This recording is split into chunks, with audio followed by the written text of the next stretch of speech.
నమస్తే. Welcome to our channel. నేను మిషాల్ని.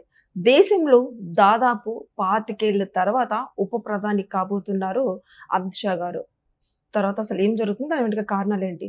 దీని మీదే పూర్తిగా విశ్లేషించడానికి మనతో స్టూడియోలో ఉన్నారు. Senior journalist doctor Kanakadurga Vadlamani గారు ఉన్నారు. వారిని అడిగే విషయాలు తెలుసుకునే ప్రయత్నం చేద్దాం. నమస్కారం మేడం. నమస్తే అండి.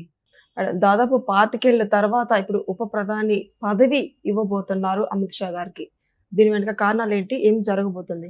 అంటే ఇంతకుముందు గతంలో వాజ్పేయి గవర్నమెంట్ ఉన్నప్పుడు ఎల్కే అద్వానీ గారికి ఉప ప్రధాన పదవిని ఇచ్చారు. 2002లో జరిగింది అది. 2002 తర్వాత మళ్ళీ ఇప్పుడు ఈ మాట వింటున్నాం మనం. మధ్యలో యూపీఏ ప్రభుత్వం వచ్చింది, కానీ మన్మోహన్ సింగే ప్రధానమంత్రిగా ఉన్నారు, కానీ ఎవరిని కూడా ఉప ప్రధాని చేయలేదు. సో ఇప్పుడు అమిత్ షాని ఉప ప్రధాని చేయబోతున్నారా నరేంద్ర మోదీ అంటే ప్రధానమంత్రి.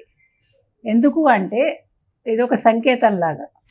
యాక్చువల్గా ఎల్కే అద్వానీనే అప్పుడు ప్రధాని అవుతారని అందరూ అనుకున్నారు, కానీ ఇప్పుడు సడన్గా మీకు అమిత్ షా పేరు వచ్చింది తెర మీదకి. అంటే ఇప్పుడు యాక్చువల్గా అన్ని విషయాల్లో కూడా ఇన్వాల్వ్ అవుతున్నది అమిత్ షానే. ఒక కేంద్ర హోంమంత్రిగా ఉంటూనే అన్ని రకాలుగా అన్ని విషయాల్లో ప్రధానమంత్రి మోదీకి చేదోడు వాదోడుగా ఉంటున్నారు ఆయన. అంటే నిర్ణయాలు తీసుకోవటంలో ప్రధాని మోదీ తర్వాత ఈయన కూడా అంతే సేమ్ లెవెల్లో ఉంటున్నారు. కాబట్టి ఆయనకి ఇప్పుడు ఉప ప్రధాని మంత్రి పదవిని ఇస్తే దీని మూలంగా ఏం సంకేతాలు ఇస్తారు అంటే, ఇంచుమించు 10 ఏళ్ళుగా ఆయన హోంమంత్రిగా పనిచేస్తున్నారు. యాక్చువల్గా ఇంకో 3 ఏళ్ళు ఉంది హోంమంత్రిగా కూడా అవ్వచ్చు. ఇది ఒక రికార్డ్. హోంమంత్రిగా 10 ఏళ్ళు చేసిన వాళ్ళు ఎవరూ లేరు. రెండోది, ఇప్పుడు ఆయన్ని ఉప ప్రధాని చేయడం ద్వారా ఒక సంకేతం ఏంటంటే, ప్రధాని మోదీ తర్వాత ప్రధానమంత్రి కాబోతున్నది. అంటే వచ్చే ఎన్నికల్లో ప్రధానమంత్రి క్యాండిడేట్గా అమిత్ షాని చూపిస్తారా, లేదు ప్రధానమంత్రి మోదీ మోహన్ తోటే ముందుకు వెళ్ళి తర్వాత అమిత్ షాని ప్రధానమంత్రి క్యాండిడేట్గా ప్రకటిస్తారా? ఏదైనా జరగచ్చు. అంటే చాలామంది పేర్లు వినిపించాయి. గడ్కరీ పేరు వినిపించింది, మనకు తెలుసు. ఫడ్నవీస్ పేరు కూడా వినిపించింది, తర్వాత ఒక మహిళ పేరు కూడా వినిపించింది. కానీ వీళ్ళందరికంటే కూడా పవర్ఫుల్ అమిత్ షా. సో అమిత్ షా ఇప్పుడు ప్రధానమంత్రి మోదీ గారు హయాంలోనే ఇది జరుగుతోంది. గతంలో 12 సంవత్సరాల 14 సంవత్సరాల యూపీఏ గవర్నమెంట్ ఉంటే కూడా 10 పైనే వాళ్ళు ఎవరిని కూడా పెట్టలేదు. సో ఈ రకంగా అమిత్ షాకి ఎలివేషన్ ఇవ్వడం ద్వారా ఒకవేళ ఉప ప్రధాని చేస్తే కేసీఆర్కి జగన్మోహన్ రెడ్డికి గుండెల్లో రైలు పరిగెడతాయి. ఎందుకంటే ఇప్పుడు నిన్ననేం చేశాడు ఆయన, జగన్మోహన్ రెడ్డి ఏం చేశాడు నిన్న? జడశ్రవణ్ తిట్టాక మాది 40% క్రిస్టియన్ ఓట్ షేరింగ్ ఉంది, మీరు ప్రశ్నిస్తున్నారు, మీరు సమర్థించలేదు, మీరు మా వైపు లేరు అని ప్రశ్నించాడు కదా. వెంటనే నిన్న జగన్మోహన్ రెడ్డి వాళ్ళకి మద్దతు తెలిపాడు కదా. అంటే ఆయన గూండాలకి, లేదంటే ఇలాగ తిట్టేవాళ్ళకి, బూతులు తిట్టేవాళ్ళని, ఇలాంటి వాళ్ళని, సోషల్ మీడియాలో బూతులు తిట్టేవాళ్ళని ఆయన సమర్థిస్తాడు. సో వాళ్ళ కోసం ఎంత ఫండింగ్ అయినా చేస్తాడు. సో ఇప్పుడు పచ్చివెలంకాయ గొంతులో పడ్డట్టేగా జగన్కి. ఎందుకంటే వీళ్ళు ఈ జోసెఫ్ అనే అతను, ప్రశ్న జోసెఫ్, వాళ్ళ భార్య వచ్చి ఆయన చౌదరి అంటుంది.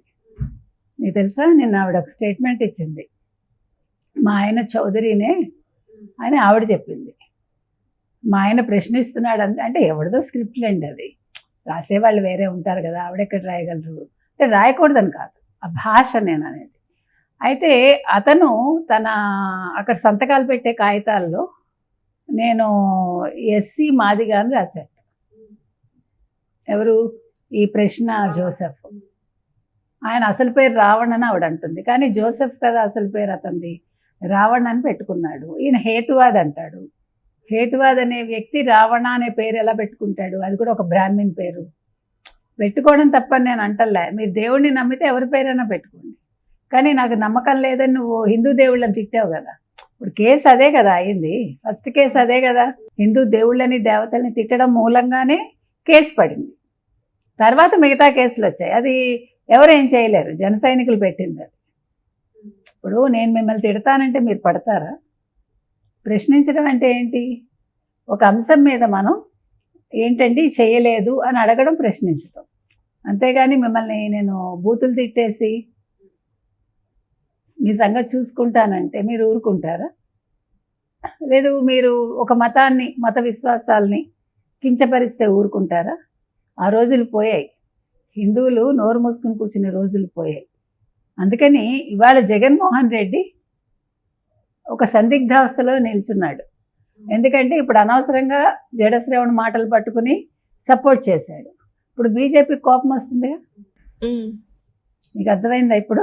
సో ఇప్పుడు అమిత్ షా కనుక ఉప ప్రధాని అయితే ఒకళ్ళకిద్దరు, ఒక ప్రధాని ఉప ప్రధాని ఇద్దరు కూడా చాలా పవర్ఫుల్లే. సో ఈయన పప్పులేం ఉడకవు. అదేవిధంగా కేసీఆర్ కూతురు కోసం బీజేపీకి ఆయన పార్టీనే పణంగా పెట్టాడు. ఇవాళ బీజేపీని ఏమీ అనలేడు. ఇప్పుడు బీజేపీ ఇంకా పవర్ఫుల్ అయ్యాక నష్టం ఆయనకే కదా. అందుకని ఇవాళ ఒకవేళ అమిత్ షా ఉప ప్రధాని అయితే ఎవరికీ సమస్య లేదు, ఒక ఇద్దరు వ్యక్తులకు తప్ప. ఆ ఇద్దరు వ్యక్తులు, ఒకళ్ళు జగన్మోహన్ రెడ్డి, ఇంకొకళ్ళు కేసీఆర్. సో మొత్తం మీద అమిత్ షా ఒకవేళ ఉప ప్రధాని అయినా కూడా భవిష్యత్తులో అంటే రానున్న కాలంలో కాబోయే ప్రధానమంత్రి candidate Amit Shah. Thank you madam. Thank you.